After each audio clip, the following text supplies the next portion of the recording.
మనం కట్టిన బిల్డింగ్ వాడికి ఇచ్చేస్తున్నాం, మన స్థలాన్ని వాడికి ఇచ్చేస్తున్నాం. ఇప్పుడు ప్రైవేట్ మెడికల్ కాలేజీలకు నువ్వెందుకు తొక్క? గవర్నమెంట్ ఆల్రెడీ అట్టాకు సెంట్రల్ గవర్నమెంట్ పర్మిషన్ ఇస్తుంది, ఎవడికాడు కట్టుకుంటాడు. ఆంధ్రప్రదేశ్లో దాదాపు 11, 12 ఉన్నాయి ప్రైవేట్ మెడికల్ కాలేజీలు, లేవా రాష్ట్రంలో? ప్రైవేట్ మెడికల్ కాలేజ్ వచ్చింది ఏమన్నా ఘనతగా చెప్పుకుంటున్నారు? ఆ కాలేజీ మేనేజ్మెంట్ వాడికి ఘనత, జనానికేం ఘనత? దాంట్లో కూడా కొన్ని సీట్లు ఈ చెప్పినట్టు ప్రభుత్వ ఆజిమాయిషీ కిందనే ఉంటాయి. కన్వీనర్ కోటా ఉంటుంది ప్రైవేట్ మెడికల్ కాలేజీలో కూడా, కన్వీనర్ కోటా ఉంటుంది. బట్ ఈ కన్వీనర్ కోట గవర్నమెంట్ కాలేజీలో ఉన్న కన్వీనర్ కోటా ఫీజుకి దానికి చాలా తేడా ఉంది. బట్ అక్కడ ఉన్నటువంటి మిగతా పెయిడ్ సీట్లతో పోల్చుకుంటే ఈ కన్వీనర్ కోటా ఫీజు కొంచెం తక్కువ ఉంటుంది అనమాట. ఇది వాస్తవం.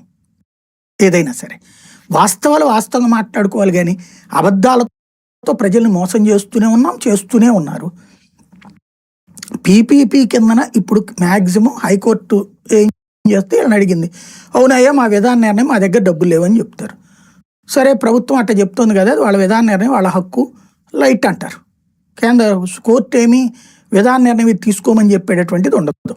అందులో ఇక్కడ ఉన్న తెలుగుదేశం పార్టీ వాళ్ళకి న్యాయ వ్యవస్థలో ఉన్న పట్టు ఏంటో ప్రపంచం మొత్తానికి తెలుసు. కాబట్టి ఏమీ జరగదు ఇందులో. కాకపోతే మరికొంత డిబేట్ని ప్రొలాంగ్ అవుతుంది అనమాట, అంతకు మించి ఏం లేదు.